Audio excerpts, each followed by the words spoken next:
Hi hello ಎಲ್ರಿಗೂ ನಮಸ್ಕಾರ. Welcome back to Bhagya creation. ಯಾರ್ಯಾರು ಹಾಗೆ ನಮ್ಮ ಚಾನಲ್ ನೋಡ್ತಾ ಇದ್ದೀರಾ ದಯವಿಟ್ಟು ಸಬ್ಸ್ಕ್ರೈಬ್ ಮಾಡ್ಕೊಳ್ಳಿ. ನನ್ನ ವಿಡಿಯೋ ಇಷ್ಟ ಆದರೆ ಒಂದು ಲೈಕ್ ಕೊಡಿ.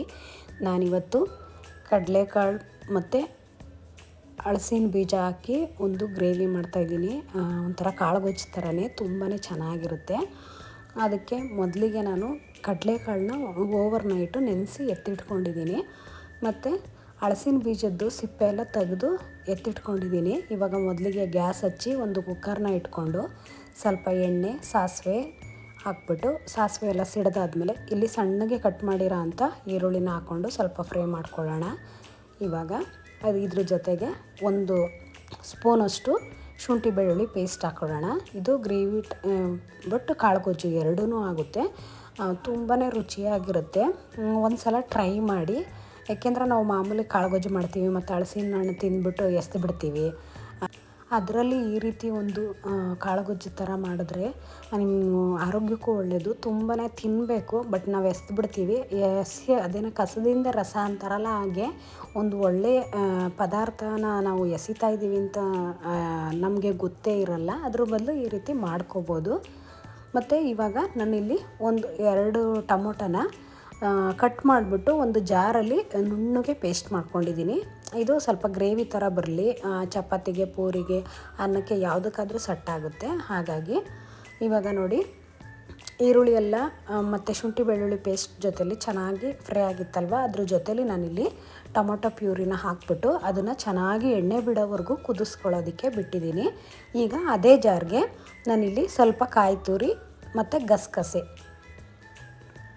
ಎರಡೂ ಇಲ್ಲಿ ಹಾಕ್ಕೊಂಡು ಸ್ವಲ್ಪ ಇದಕ್ಕೆ, ಅಂದರೆ ಹೆವಿ ಮಸಾಲ ಬೇಡ ಅಂತ ಇದಕ್ಕೆ ಜಾಸ್ತಿ ಏನು ಮಸಾಲ ನಾನಿಟ್ಟು ಮಾಡ್ತಾಯಿಲ್ಲ, ಹಾಗೇ ಮಾಡ್ತಾಯಿದ್ದೀನಿ. ತುಂಬ ಟೇಸ್ಟಿಯಾಗಿರುತ್ತೆ. ಇದಕ್ಕೆ ಸ್ವಲ್ಪ ಚಕ್ಕೆ ಲವಂಗ ಪುಡಿ, ಅಂದರೆ ನೀವು ಚಕ್ಕೆ ಲವಂಗ ಹಾಗೆ ಬೇಕಾದರೂ ಹಾಕ್ಬೋದು. ನಾನಿಲ್ಲಿ ಪುಡಿ ಮಾಡಿ ಇಟ್ಕೊಂಡಿರ್ತೀನಿ, ಈ ರೀತಿ ಎಮರ್ಜೆನ್ಸಿಲಿ ಬೇಕಾಗುತ್ತೆ ಅಂತ. ಅದನ್ನು ಇಲ್ಲಿ ಹಾಕ್ಕೊಂಡು ಚೆನ್ನಾಗಿ ಪೇಸ್ಟ್ ಮಾಡಿ ಇಟ್ಕೊಂಡಿದ್ದೀನಿ. ನೋಡಿ, ಟೊಮೊಟೊ ಪ್ಯೂರಿ ಹಾಕಿ ಬಿಟ್ಟಿದ್ನೆಲ್ಲ ಚೆನ್ನಾಗಿ ಎಣ್ಣೆ ಬಿಟ್ಕೊಂಡಿದೆ.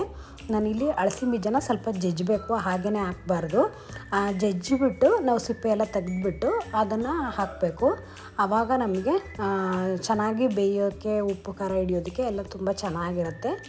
ಆ ಹಲಸಿನ ಬೀಜಗಳನ್ನ ಹಾಕಿ ಮತ್ತು ಕಡಲೆಕಾಳು ನೆನೆಸಿದ್ವಲ್ಲ ಅದನ್ನು ಹಾಕಿ ಈಗ ಸ್ವಲ್ಪ ಕಸೂರಿ ಮೆಥಿ ಹಾಕ್ಕೊಳ್ಳೋಣ. ನನಗೆ ಹೆವಿ ಮಸಾಲ ಇಲ್ಲ, ಬಟ್ ಟೇಸ್ಟ್ ಮಾತ್ರ ತುಂಬಾ ಚೆನ್ನಾಗಿತ್ತು. ನೀವು ಒಮ್ಮೆ ಟ್ರೈ ಮಾಡಿ. ನಾವು ಬೇರೆ ಬೇರೆ ಗ್ರೇವಿಗಳೆಲ್ಲ ಮಾಡ್ಬೋದು, ಬಟ್ಟು ಹಲಸಿನ ಬೀಜದ ನಾವು ಮಾಡೋದೇ ಇಲ್ಲ. ಮತ್ತು ಇನ್ನೂ ಒಂದು ಇದರಲ್ಲಿ ಲಾಡು ಸಹ ಮಾಡ್ಬೋದು, ತುಂಬ ವೆರೈಟಿ ಮಾಡ್ಬೋದು. ನಮ್ಗೆ ಯಾವ್ದು ಇಷ್ಟ ಬರುತ್ತೋ ಅದನ್ನು ಮಾಡ್ಕೋಬೋದು. ಇವಾಗ ನೋಡಿ, ನಾನು ಟೊಮೊಟೊ ಪ್ಯೂರಿಲಿ ಚೆನ್ನಾಗಿ ಫ್ರೈ ಮಾಡಿಕೊಂಡು ಇವಾಗ ಒಂದು ಅರ್ಧ ಟೇಬಲ್ ಸ್ಪೂನಷ್ಟು ಜೀರಿಗೆ ಪುಡಿ ಮತ್ತು ಇಲ್ಲಿ ಖಾರಕ್ಕೆ ತಕ್ಕಂತೆ ನೀವು ಅಚ್ಚ ಖಾರದ ಪುಡಿನ ಯೂಸ್ ಮಾಡ್ಬೋದು. ಬಟ್ ಕಲರ್ ಬೇಕು ಅಂದರೆ ನೀವು ಕಾಶ್ಮೀರಿ ಚಿಲ್ಲಿ ಪೌಡರ್ ಹಾಕೋಬೋದು. ನಾನಿಲ್ಲಿ ಯಾವುದೇ ರೀತಿ ಅಂಗಡಿ ಪೌಡ್ರು ಹಾಕಿಲ್ಲ, ಮನೇಲೇ ಏನಿರುತ್ತೋ ಅದರಲ್ಲೇ ಮಾಡಿದ್ದೀನಿ.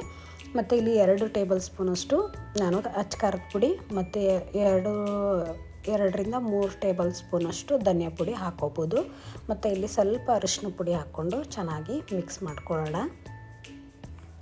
ಅಂದರೆ ಇದಕ್ಕೆ ಒಂದೇ ಸಲ ಮಸಾಲ ಹಾಕಿ ಬೇಯಿಸೋದಕ್ಕಿಂತ ಸ್ವಲ್ಪ ಸ್ವಲ್ಪ ಕುದಿಸಿ ಹಾಕಿ ಮಾಡೋದ್ರಿಂದ ನಮಗೆ ಟೇಸ್ಟು ಅಷ್ಟು ಚೆನ್ನಾಗಿರುತ್ತೆ. ಇವಾಗ ನೋಡಿ, ಚೆನ್ನಾಗಿ ಟೊಮೊಟೊ ಪ್ಯೂರಿಲಿ ಫುಲ್ಲು ಡ್ರೈ ಥರ ಚೆನ್ನಾಗಿ ಫ್ರೈ ಆಗಿಬಿಟ್ಟಿದೆ ಹಲಸಿನ ಬೀಜನೂ ಮತ್ತು ಕಡಲೆಕಾಳನ್ನು. ಇವಾಗ ನಮಗೆ ಗ್ರೇವಿ ಎಷ್ಟು ಕ್ವಾಂಟಿಟಿಲಿ ಬೇಕು ಮತ್ತು ಎಷ್ಟು ತಿಕ್ನೆಸ್ ಬೇಕು ಅಂತ ನೋಡಿಕೊಂಡು ನಾವು ನೀರು ಹಾಕೊಳ್ಳೋಣ. ಏಕೆಂದರೆ ಇದು ಬೆಂದಮೇಲೆ ಆಲ್ಮೋಸ್ಟ್ ಸ್ವಲ್ಪ ಗಟ್ಟಿನೇ ಬರುತ್ತೆ. ಹಾಗಾಗಿ ಇವಾಗ ಲಿಡ್ಡನ್ನ ಕ್ಲೋಸ್ ಮಾಡಿಬಿಟ್ಟು ಉಪ್ಪು ನಾನೆಲ್ಲ ಹಾಕಿದ್ದೀನಿ. ಫಸ್ಟಿಗೆ ರುಚಿಗೆ ತಕ್ಕಷ್ಟು ಉಪ್ಪನ್ನ ಹಾಕ್ಕೊಂಡು ಇದನ್ನು 1 ವಿಷಲ್ ಅಥವಾ 2 ವಿಷಲ್ ಹೊಡೆಸ್ಕೊಂಬಿಟ್ಟು ಆಮೇಲೆ ತಣ್ಣಗಾದ್ಮೇಲೆ ತೆಗೆದ್ರೆ ನೋಡಿ, ಇದು ಬೆಂದಿದೆ, ಬಟ್ ಬೆಂದಿಲ್ಲ ಅಂತ ಏನಿಲ್ಲ. ಬಟ್ ಇದಕ್ಕೆ ಇನ್ನು ನಾವು ಕಾಯಿ ಗಸಗಸೆ ಎಲ್ಲ ರುಬ್ಬಿದ ಮಸಾಲ ಹಾಕಿಲ್ಲ. ಯಾಕೆ ಅಂದರೆ ಇದು ಮಾಡುವಾಗ ಉಪ್ಪು ಖಾರ ಚೆನ್ನಾಗಿ ಹಿಡಿಬೇಕು ಅಂದಾಗ ನಾವು ಈ ರೀತಿ ಸಪ್ರೇಟಾಗಿ 1 ವಿಷಲ್ 2 ವಿಷಲ್ ಹಾಕಿಸ್ಕೊಂಡಾಗ ಅದಕ್ಕೆ ಟೇಸ್ಟು ತುಂಬ ಚೆನ್ನಾಗಿ ಬರುತ್ತೆ. ಇವಾಗ ಮಸಾಲ ಹಾಕ್ಬಿಟ್ಟು ನಾನಿಲ್ಲಿ ಚೆನ್ನಾಗಿ ಇದನ್ನು ಕುದಿಸ್ಬೋದು.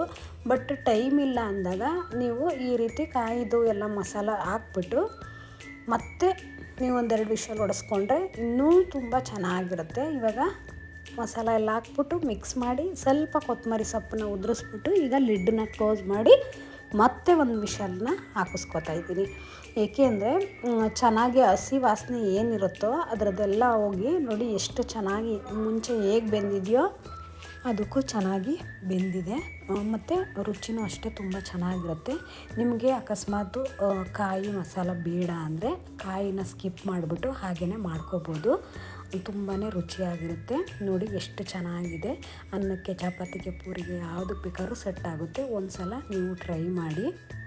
ಇದು ಖಾರವಾಗಿ ಮುಂದೆ ನೋಡೋದಕ್ಕೂ ಅಷ್ಟೇ ಎಷ್ಟು ಚೆನ್ನಾಗಿದೆ, ರುಚಿಯಾಗೂ ಇದೆ. ಒಮ್ಮೆ ಟ್ರೈ ಮಾಡಿ. ಹೀಗೆ ನಮ್ಮ ಚಾನಲ್ನ ಸಪೋರ್ಟ್ ಮಾಡಿ, ಸಬ್ಸ್ಕ್ರೈಬ್ ಮಾಡ್ಕೊಳ್ಳಿ, ಶೇರ್ ಮಾಡಿ, ಕಮೆಂಟ್ ಮಾಡಿ. Thank you for watching.